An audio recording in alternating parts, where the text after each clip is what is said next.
కథలో గౌరి చాలా బావుంది కదా! గౌరిలాగే నాకు కూడా ఉండాలనుంది.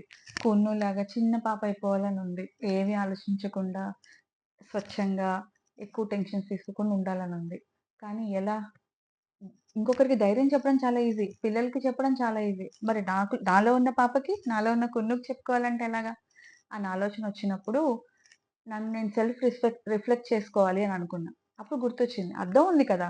అద్దం కన్నా ఇంకెవరైనా సత్యం మనకు చెప్పగలుగుతారా? సో, అద్దం ముందు నిలబడి ఇవాల్టి నుంచి 21 డేస్ నేనే అమ్మని, నాలోనే శక్తి ఉంది.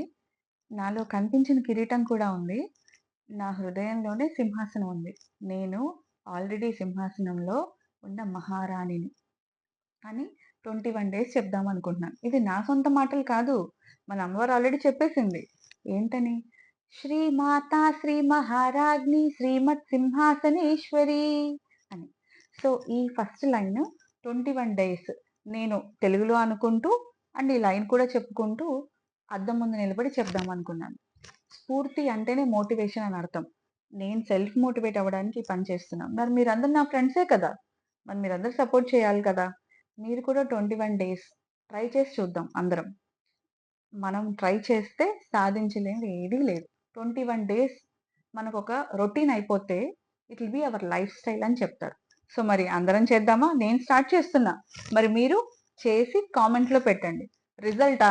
Undoubtedly it is success. Trust me.